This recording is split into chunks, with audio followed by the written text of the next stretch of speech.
Vice President Sara Zimmerman Duterte. Do you have any opening remarks? Well, first off, I'd like to thank our friends from the media for your attendance to our Pasidungog 2025, and we are happy to share this occasion with you, with our partners from the government and private sectors, and from the civil society organizations. Okay. Do you have first question, Todd? Yes. Hi, ma'am.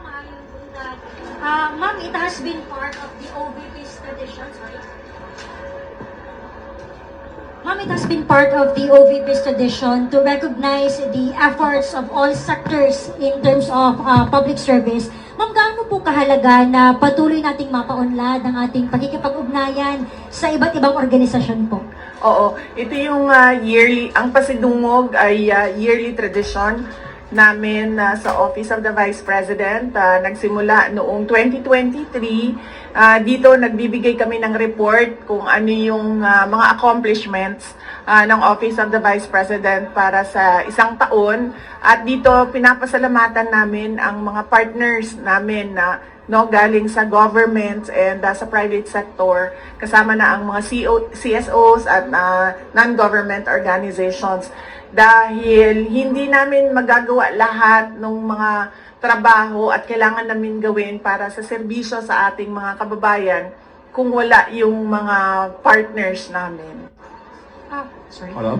VP, in relation to this, ma'am, despite the significant budget cut which affected some of our programs, including the medical assistance program, marami po sa ating mga partners, ma'am, including the healthcare providers, ang nasasabing they are willing to partner again with OVP if given the chance. Ano po yung tugon natin dito, ma'am, na marami po ang willing na tumulong at handang maging kaagapay ng OVP sa pagbibigay po ng serbisyo sa mga Pilipino?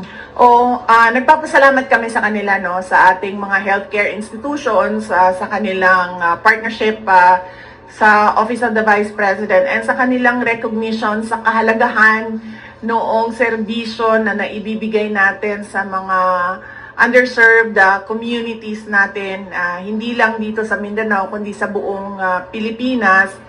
Nakakalungkot lang dahil wala na kasi kaming medical and burial assistance. Ito ay tinanggal. Hindi namin siya malagyan ng budget dahil tinanggal talaga yung line item sa Office of the Vice President nung lumabas yung budget ng Office of the Vice President sa General Appropriations Act. Kaya matitigil yung medical and burial assistance, pero masaya kami dahil nandyan pa rin yung mga healthcare institutions na handa makipag-partnership sa mga susunod na taon kung magkakaroon tayo ng budget. Last po, ma'am. VP, with our strong partnership with various sectors, ano po yung maaasahan ng ating mga kababayan mula po sa tanggapan ng pangalawang Pangulo in the next coming years, especially katunaan sa mga GIDA area, ma'am? Oo. Patuloy pa rin ang mga proyekto at programa ng Office of the Vice President.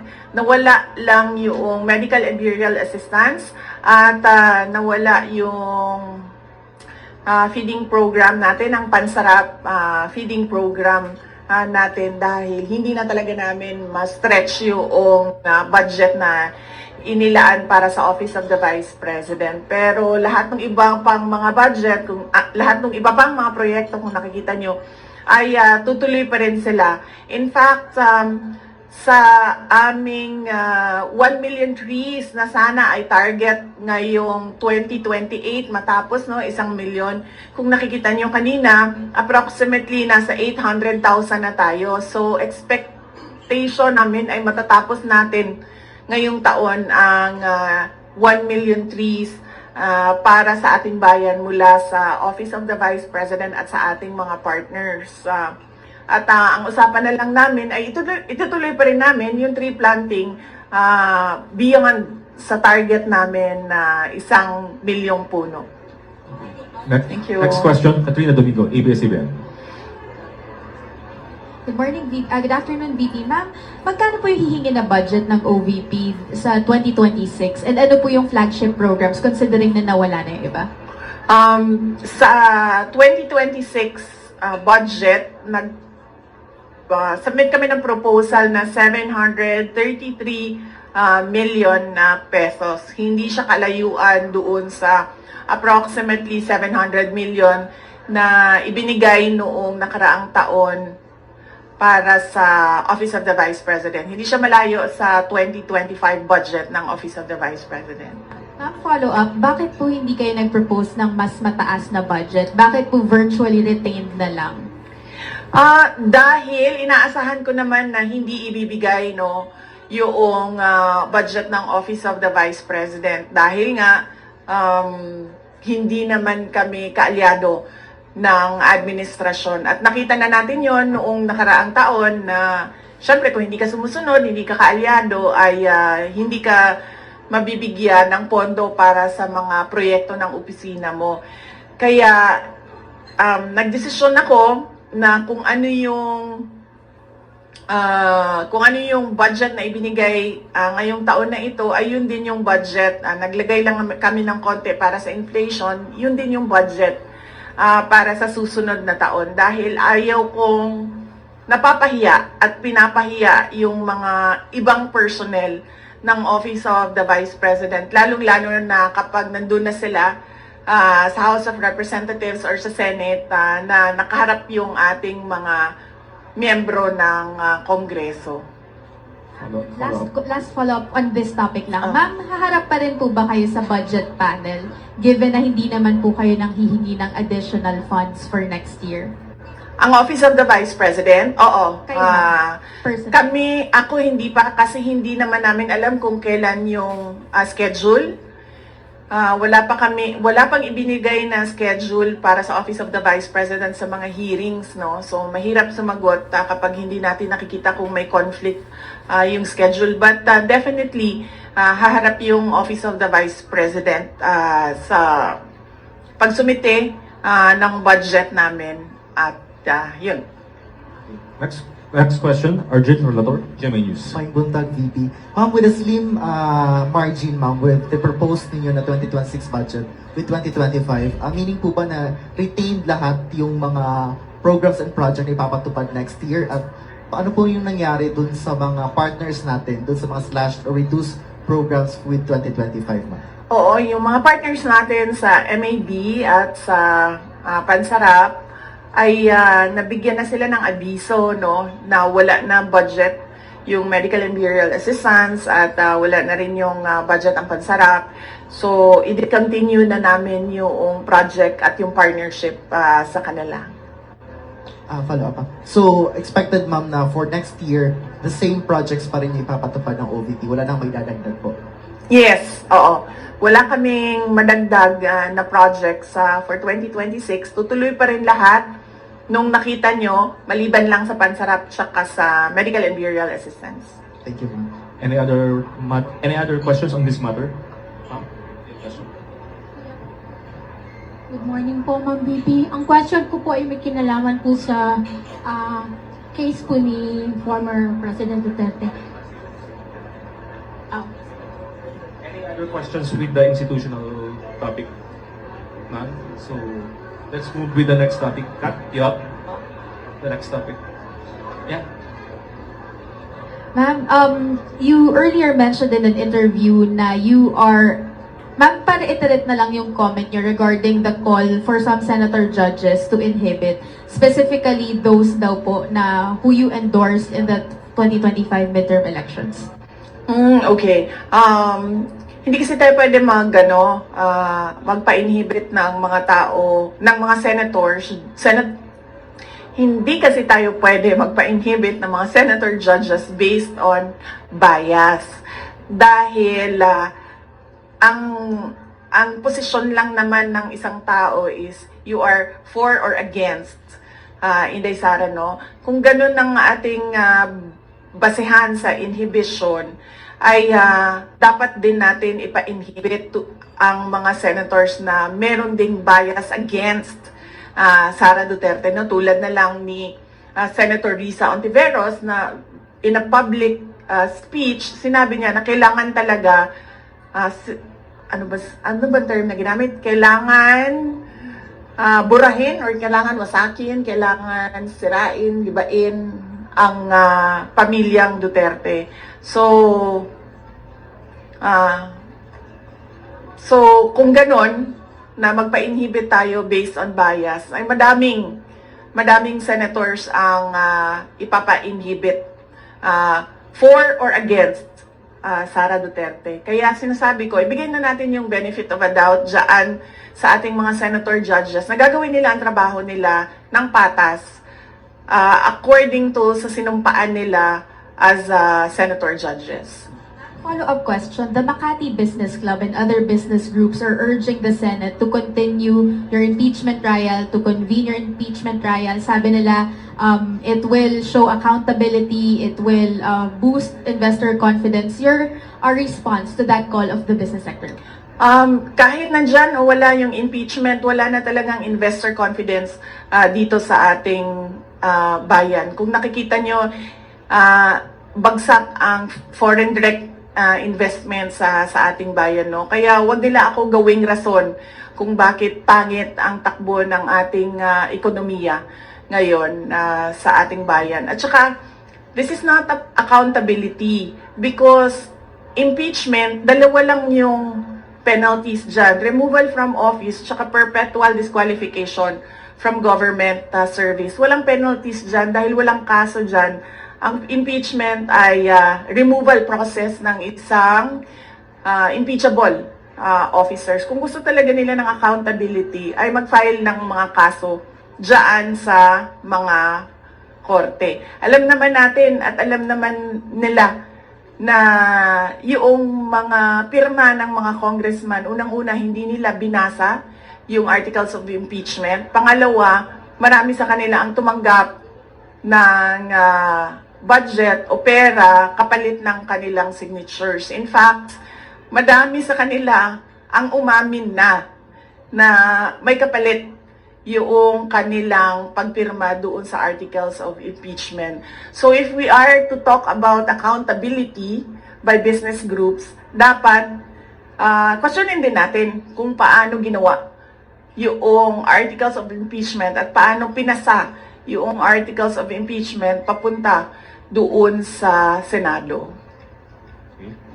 Any more questions regarding the impeachment matter? Sir?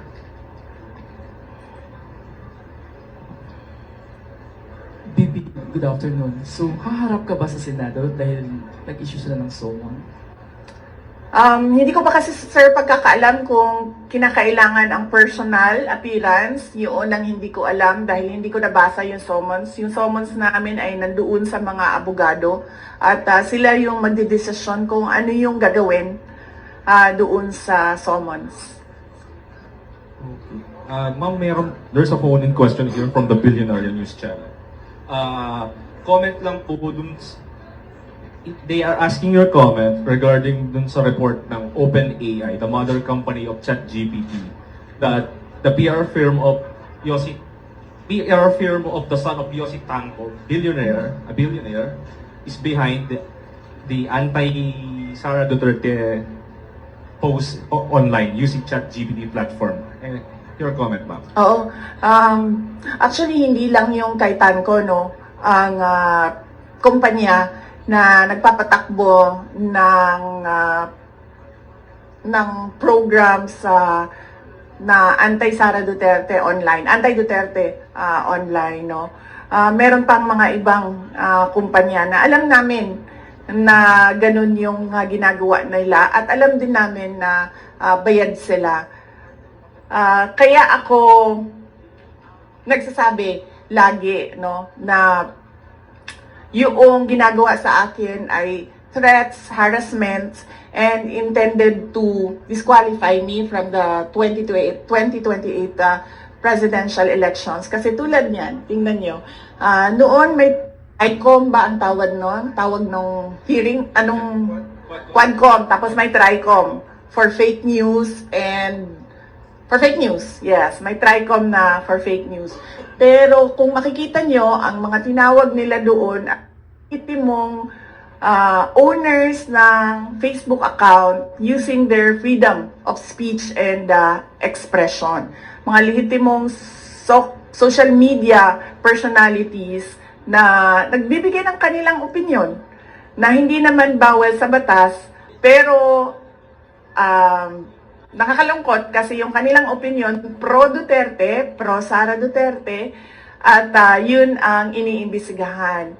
Pero ang mga tulad nito na mga kumpanya na ang negosyo nila ay gumagamit ng mga program para sirain ang pangalan ng isang tao ay hindi man lang kahit isang beses tinawag doon sa TRICOM na investigation ng House of Representatives. So yan nagpapakita na itong lahat ay ano lang talaga, politika at harassment sa mga kalaban sa politika ng administrasyon. Hindi na yan ang galing sa amin, sir, ha? Hindi na kami nagsasalita kung anong mga panggigipit ang ginagawa sa amin.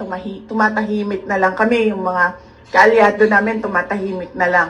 Yan talaga, tulad nung pag-amin ng mga congressman na may natanggap silang pera, kapalit ang signature, yung nilabas ng OpenAI na isang kumpanya na involved sa paninirang puri ng mga tao ay hindi galing sa amin. Galing na sa universe.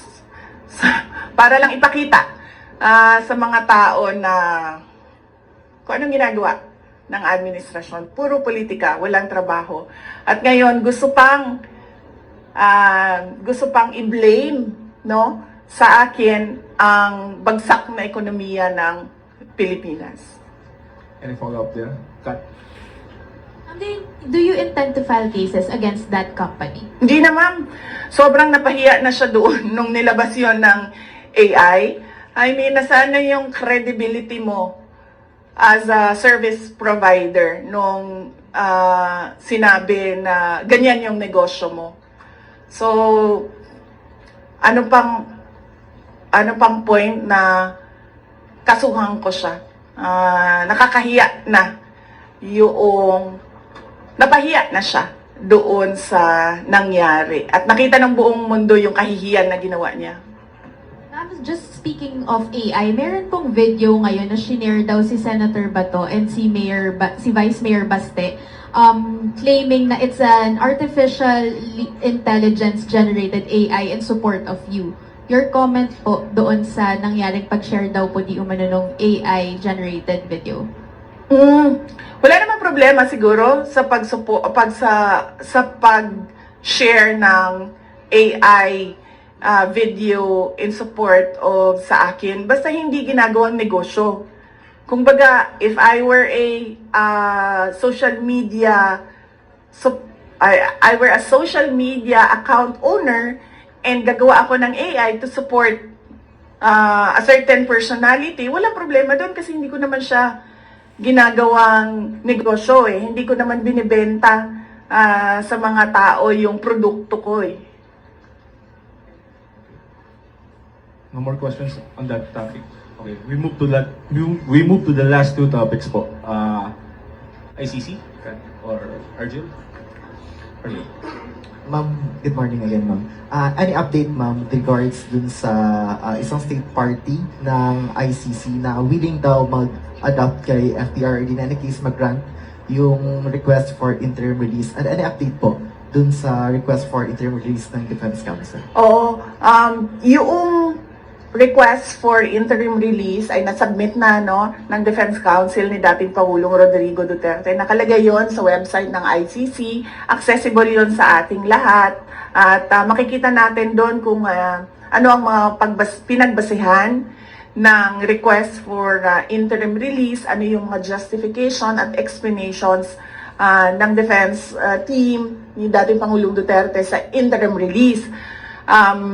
Merong mga redacted portions doon dahil naisip ng defense team na kailangan maging confidential yung ibang impormasyon doon. Pero yun ay available naman sa prosecutors, sa judges, and ang pagkakaalam ko, available din siya doon sa representatives ng mga biktima. Yun lang yung, kung ano yung nalalaman natin lahat sa publiko, yun lang din yung maibigay ko sa inyo na information.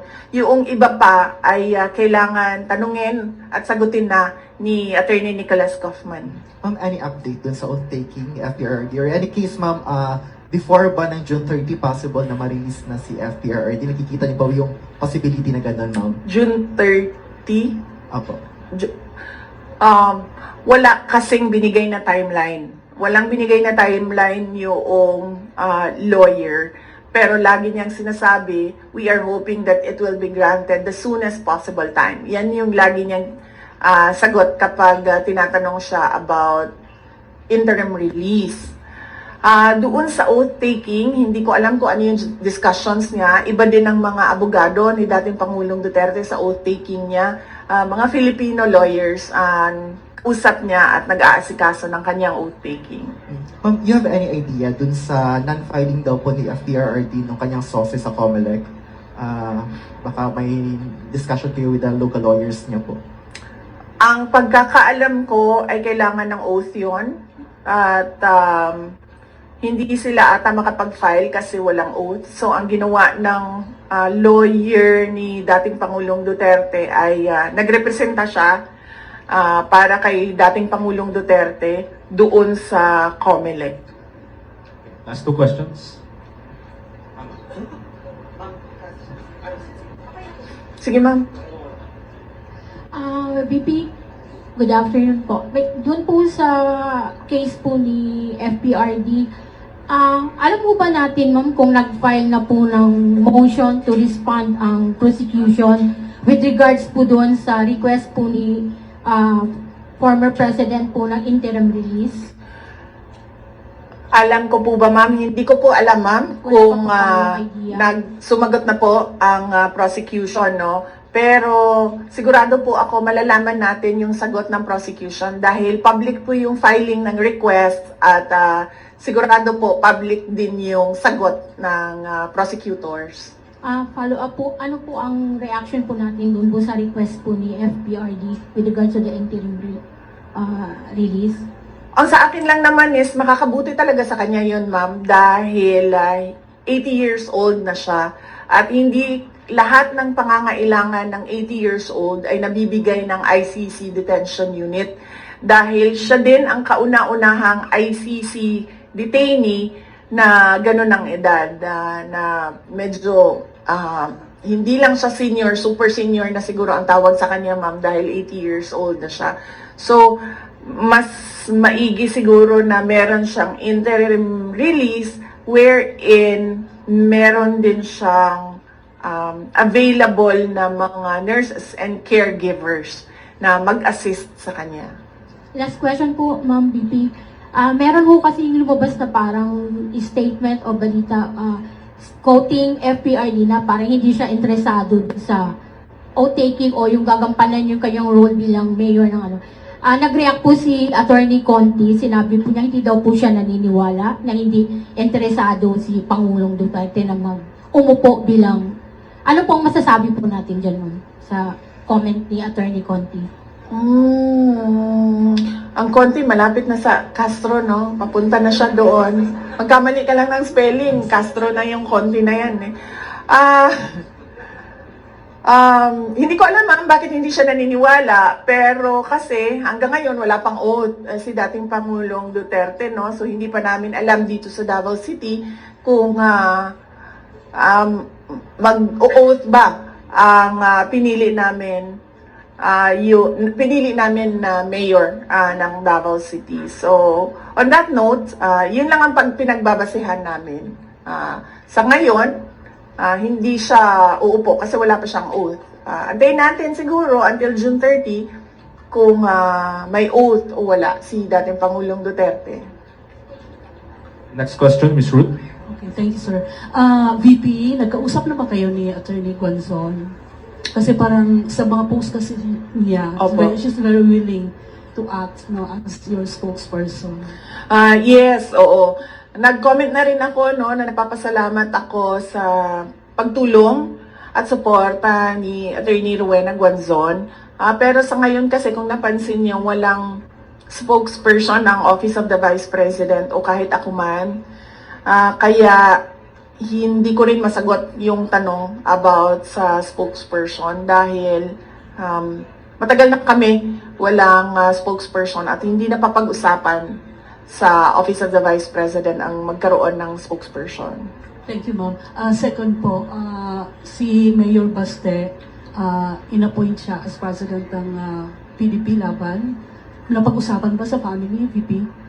Hindi. Ngayon ko lang, actually kanina pagbigay sa akin ni JC nung information, doon ko lang nalaman no, na inappoint siya as acting president ng PDP Laban. At hindi kasi ako member din hanggang ngayon ng PDP Laban, kaya hindi ako makakomment kung ano yung desisyon ng partido with regard to their internal matters. Are you expecting, upon Baste's assumption as acting president ng PDP, are you expecting that she will invite you as part of the PDP? Matagal na ako in-invite, ma'am, sa PDP na nandito pa si dating Pangulong Rodrigo Duterte. Last year, July, nung nag-resign ako sa Department of Education, inimbita na ako ni dating Pangulong Duterte. At sinabi ko sa kanya na pag-iisipan ko. Pero hanggang ngayon, wala pa akong decision, ma'am. Mainly because nakita niyo naman yung nangyari sa akin, ma'am, di ba, no? So, parang ayaw ko nakausap yung mga politiko. Lalong-lalo na pag magkasama kami sa isang grupo. So, wala naman, I have nothing against everyone. In general lang sa akin. At mas gusto ko yung ganito ako, yung sinasabi ko lagi na I'm single and ready to mingle in terms of politics. Kesa sa yung nakatali ka sa loob ng isang grupo. So, hanggang ngayon, ma'am, wala pa akong desisyon kung papasok ako ng PDP. Last question, Kat. Ma'am, take us through the process lang nung pag-select nung third country that will host former President Duterte should the interim release be given. Ano po yung considerations na tinake for you to pick which country? Hindi ko alam eh. Kailangan si Attorney Nicholas Kaufman ang sumagot noong tanong na yan para comprehensive yung sagot niya kung paano umabot na merong request for interim release at merong country na nakausap. Ano po ba yun? Parang binigyan ng choices yung family or may isang choice lang po? Walang binigay na choices sa family at walang tulong siya galing sa ICC. Lahat ito ay tulong lang galing sa grupo ni dating Pangulong Rodrigo Duterte. Okay, thank you, ma'am.